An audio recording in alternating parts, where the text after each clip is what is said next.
Muy buenas tardes. Vamos a hacer un barrido de varias cosas hoy día para ver y poder predecir cómo viene la mano para el próximo año.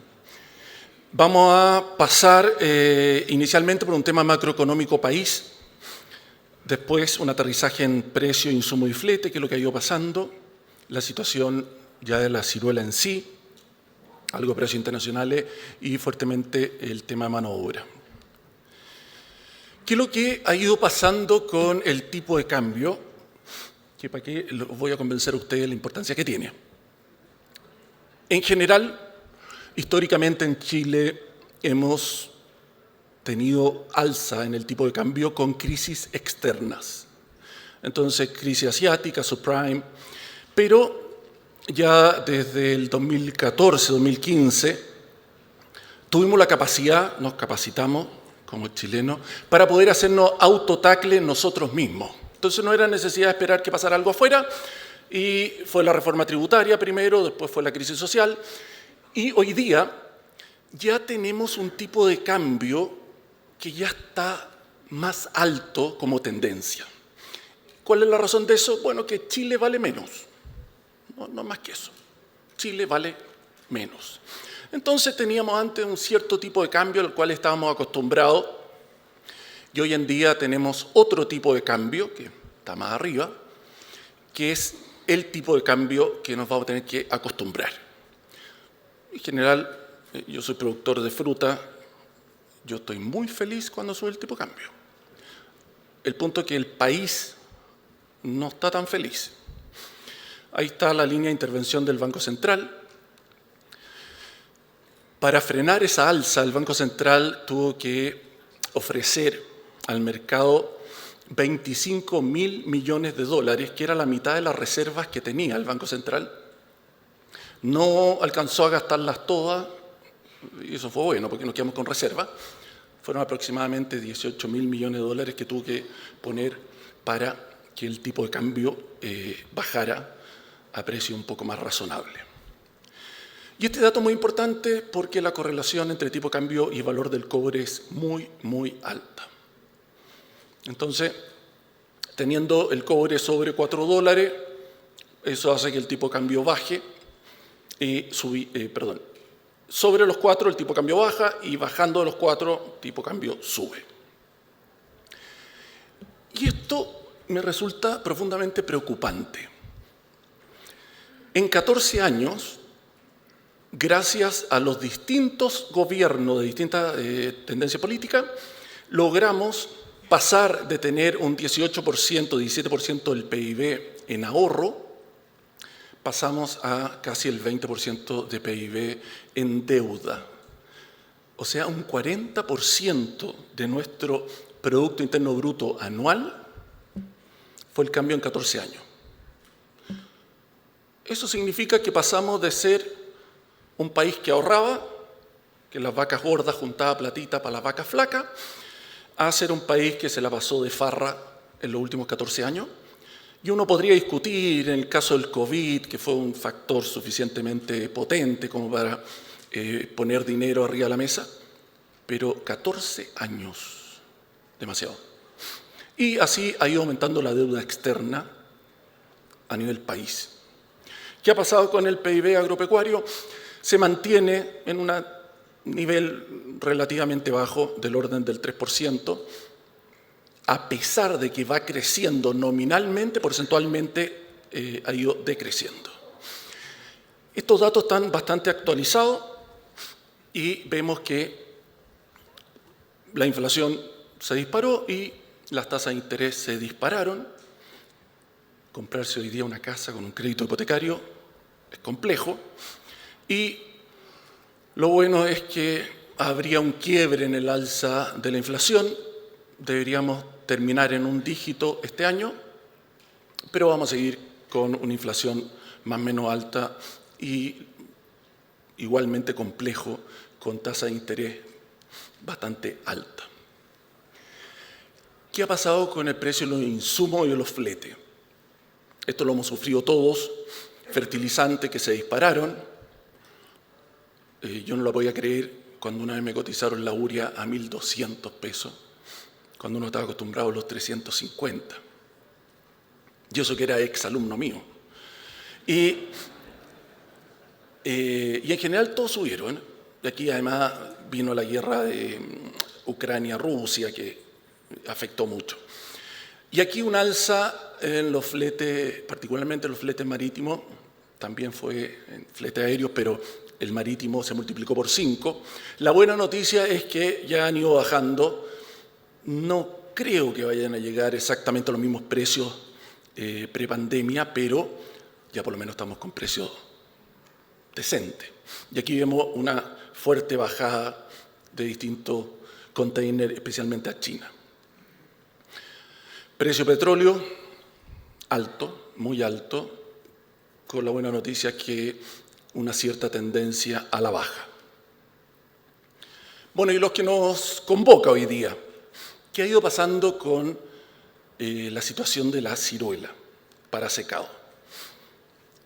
La mayoría de estas cosas introductorias las saben ustedes mejores que yo, quiénes son los grandes productores a nivel mundial, donde Chile se destaca en su capacidad de exportación. ¿Por qué? Porque siendo un país productor muy importante,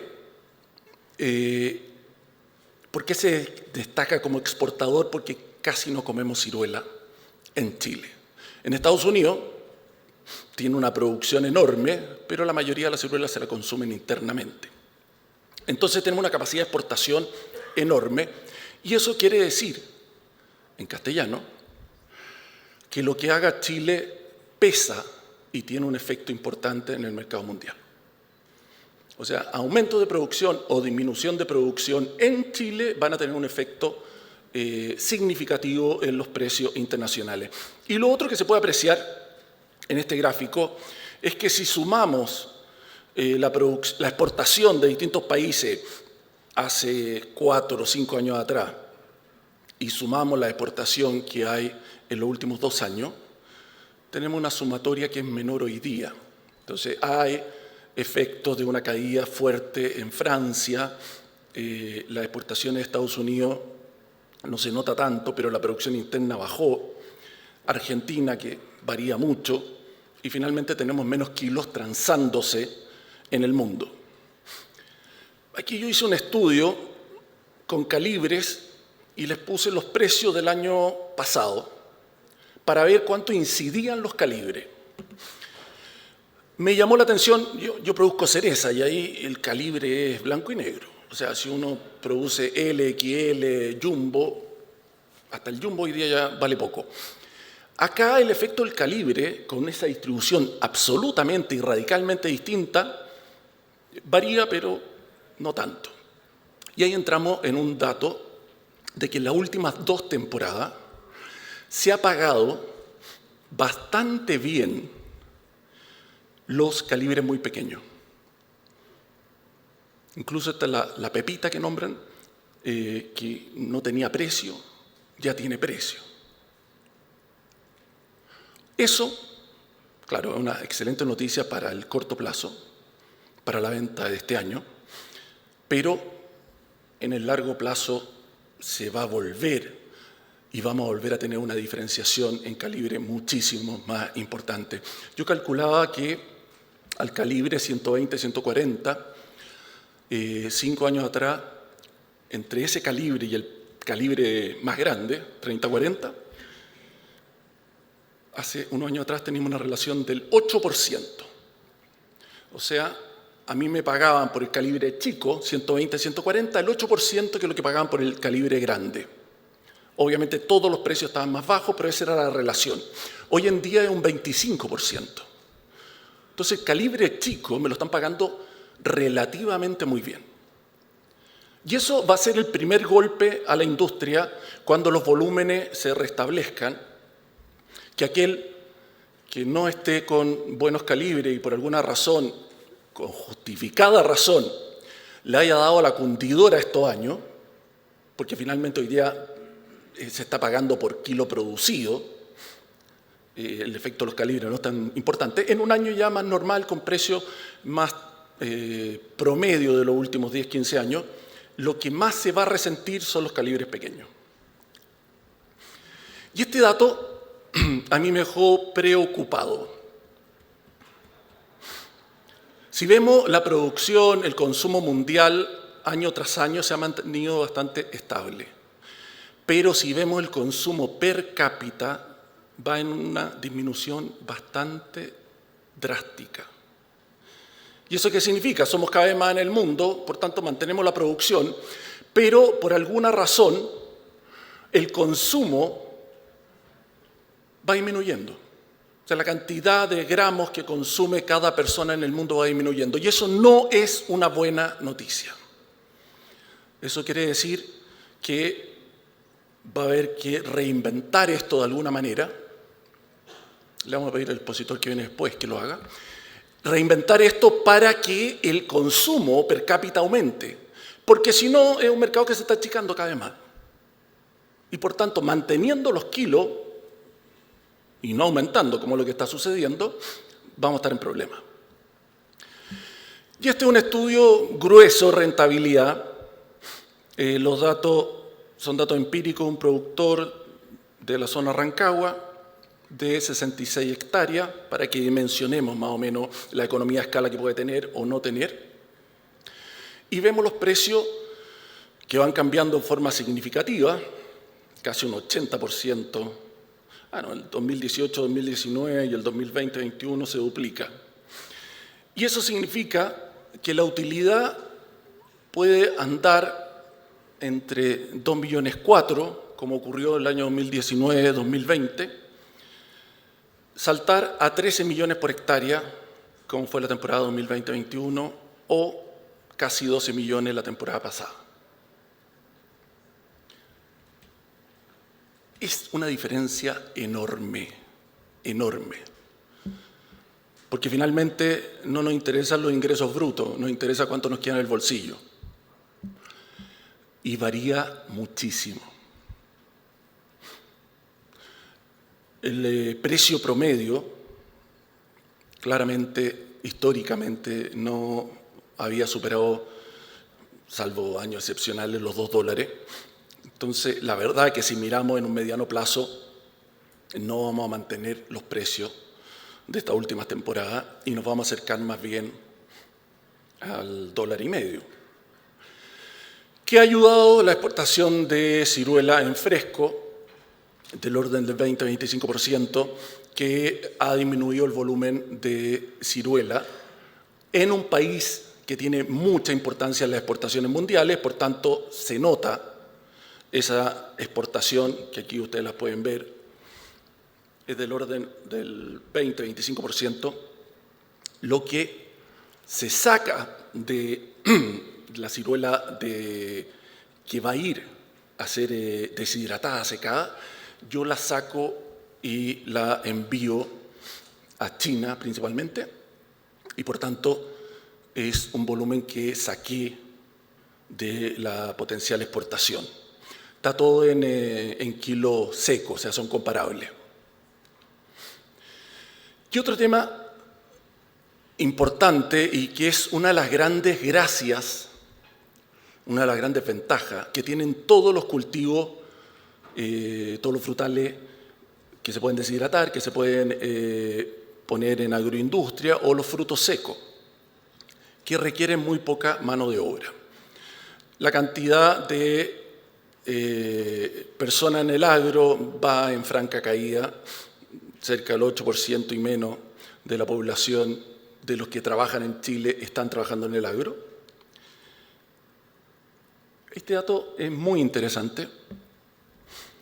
Si vemos la tendencia, vamos a ver que en el empleo formal, los trabajadores formales en Chile, hasta final del año 2022, no habían recuperado la tasa prepandémica y había un diferencial del orden de 500.000 trabajadores que aún no volvían a trabajar. Para que se entienda bien, esta es una línea de tendencia con el crecimiento de la población y cuántas personas trabajaban. Y era un crecimiento absolutamente lineal, como se puede ver ahí. Obviamente cae por el efecto pandémico, mucha gente encerrada, estábamos todos encerrados. Pero vamos saliendo de la pandemia y ya de frentón, sin pandemia, todavía había mucha gente que no volvía a trabajar. Porque había juntado un colchoncito de lucas con la sacada de la AFP, con el IFE y otro, porque estaba cuidando menores de edad o mayores de edad y seguía el temor justificado a los contagios. Lo importante acá es que hay 500.000 personas que no estaban trabajando y que van a volver a trabajar. La primera teoría mía fue que estos señores habían creado una pyme durante la pandemia y que estaban en el trabajo informal, y no es así. Hoy día tenemos menos trabajadores informales de los que teníamos prepandemia.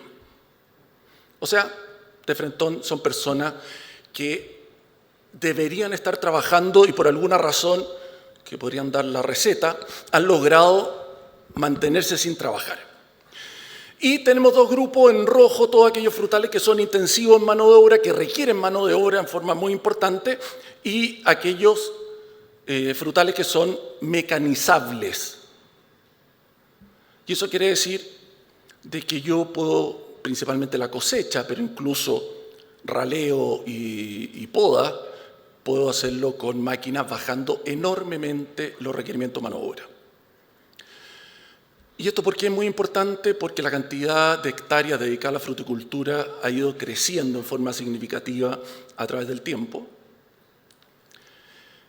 Y vemos que hay muchas especies que han subido muchísimo su hectareaje, principalmente el cerezo, que pasó del año 2002 de 5.000 hectáreas a un estimado de 70.000 para el año 2025. Hoy día hay 63.000 y estamos en el 2023. Los vamos a alcanzar con creces. Y en rojo, ciruelo europeo.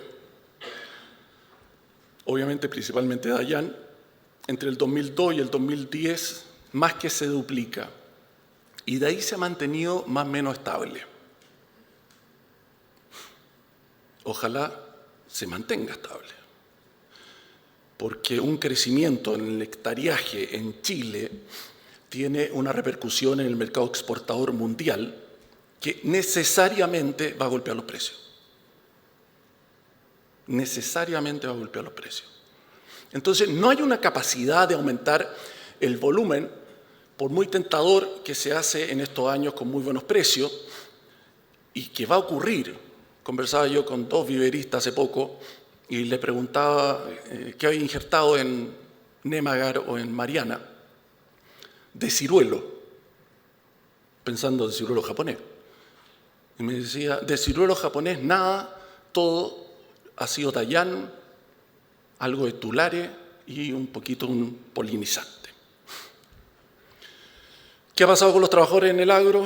Bueno, de tener una pirámide normal donde habían más jóvenes que viejos, hoy día esa pirámide está invertida, particularmente en la zona agrícola, porque son los jóvenes los que más migran, y tenemos más personas de avanzada edad trabajando en el campo, y que ha sido compensada esa disminución por la entrada cada vez mayor de mujeres.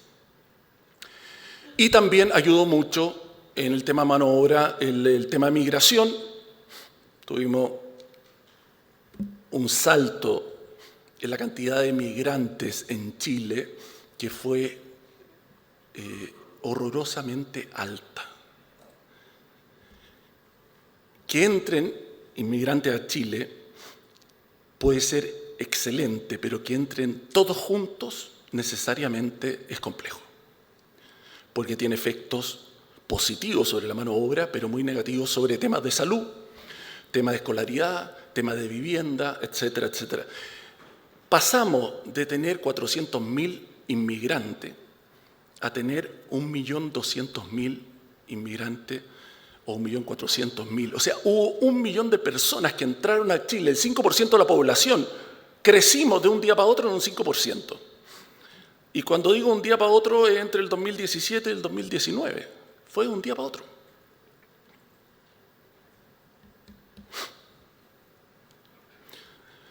Nacionalidades, partimos con inmigración peruana muy fuerte, la mitad eran peruanos. Hoy día el fuerte es de Venezuela por problema político, económico de Venezuela. Pero los venezolanos no trabajan en el agro, tienen acceso a trabajo en las urbes y a trabajo más permanente. Y el fuerte del agro son primero los bolivianos, excelentes trabajadores, y después vienen los peruanos y los haitianos. Entonces, ¿qué es lo que podemos esperar para un futuro inmediato? Un tipo de cambio alto. ¿Y por qué razón yo me atrevo a decir eso? Simplemente porque pasamos de tener ahorro a tener deuda, esa deuda hay que pagarla y más o menos la mitad de los ingresos que hace Codelco al año se van a ir a pagar intereses. Entonces, finalmente van a haber menos dólares a nivel gobierno, por este pago de intereses de la deuda del gobierno, a nivel de inversiones, que también se han disminuido. El shock de la salida de capitales de chilenos que se fueron con sus lucas para afuera, fue un shock puntual, pero salieron alrededor de 35.000 millones de dólares. Entonces, no hay por dónde visualizar un tipo de cambio bajo. ¿Por qué tuvimos un tipo de cambio ahora que estuvo relativamente bajo, el orden de los 800, 790 pesos? Por tasa de interés. Teníamos una tasa de interés interna en Chile muy alta y afuera, Estados Unidos particularmente, relativamente baja con un diferencial de 8 puntos. Entonces, los famosos capital golondrina visualizaban que venían acá a tomar un depósito sin riesgo, el único riesgo era el tipo de cambio, que además lo pueden estabilizar con un forward, y hacían un tremendo negocio. Cuando bajen las tasas acá y suban en Estados Unidos, las dos cosas van a suceder aparentemente en el corto plazo. Todo eso, inversionistas extranjeros, cambian los pesos a dólares y se van. Y eso va a significar un golpe importante en el tipo de cambio. Bajo crecimiento económico. La proyección para este año es inferior al menos 0,5, o sea, decrecemos. Altas tasas de interés, alta inflación. Hay 500.000 personas que deberían estar trabajando y no lo están, por lo cual vamos a llegar a mediados de este año, hacia finales del año, a una cesantía de 2 puntos, 10% más. Y un dato puntual para este negocio. Hay una directa relación entre lo que ha ido pasando en Francia, las producciones que han existido en Francia, más la producción que ha existido en California, con estos buenos precios de los últimos años. La pregunta es, ¿les seguirán pasando problemas a estos señores? ¿O van a tener grandes producciones con arbolitos que deberían estar más o menos fortacho, de tantos años de producir solamente hoja? Conclusiones, fletes marítimos que tienden a estabilizarse después de haber pasado unos picos increíbles, altos valores en el petróleo, que se van a mantener más o menos altos, pero con una tendencia a la baja. Va a haber más mano de obra, pero con precios que están realmente muy altos, y eso genera una tremenda ventaja competitiva, como les decía, todo lo que es frutos secos y agroindustriales. Ya no están entrando inmigrantes legales que les den permiso legal para estar en Chile, pero sí hay mucha inmigración ilegal que está entrando de países vecinos que vienen a trabajar muchas veces por la temporada. Ahí lo que falta es una visa de trabajo temporal que todavía no se hace. Tipo de cambio alto, salvo que el cobre tuviera algún repunte muy importante, que no se alcanza a ver. Alta tasa de interés y alta inflación, que debería ir levemente a la baja. La subida fue muy rápida, la baja va a ser más lenta. La crisis de la construcción que se está viviendo hoy en día va a liberar mano de obra. Entonces tenemos los 500.000 más todas las constructoras que han quebrado, va a haber un nivel de cesantía más alto. Y repito ahí las 500.000 personas que no han vuelto a trabajar y lo van a hacer. Se han reducido las tasas de inversión y hay que pagar las deudas contraídas. Ahí está un informe de finanzas públicas del Banco Central que pronosticaba para el 2023 $3.600 millones para pagar intereses de la deuda. En términos macroeconómicos, Chile retrocedió varios años y volvimos a ciertos índices que teníamos hace años atrás. ¿Cuál es la buena noticia de esto? Que el agro es absolutamente contracíclico. Cuando al país le va muy bien, al agro le va muy mal. Porque si al país le va muy bien, baja cesantía, carísimo conseguir a alguien para trabajar, y además el tipo de cambio baja. Entonces, el negocio agrícola se pone complejo. En cambio, cuando el país está mal y tenemos un PIB pequeño, o como en este año que es negativo, junto con un tipo de cambio que se va a mantener elevado, bueno, eso sin lugar a duda es una pésima noticia para el país, pero es una muy buena noticia para el sector agrícola porque son las cosas que nos permiten, o son las condiciones que nos permiten hacer más atractivo económicamente este negocio. Muy ajustados los tiempos, quiero cerrar solamente con la idea de que, y que ha estado reforzado de alguna manera, estos años, por Dios que caen bien, y rentabilidad de 12, 13 millones de pesos la hectárea, son muy bienvenidas, pero si alguien piensa que esto es algo que llegó para quedarse, lamentablemente no es así.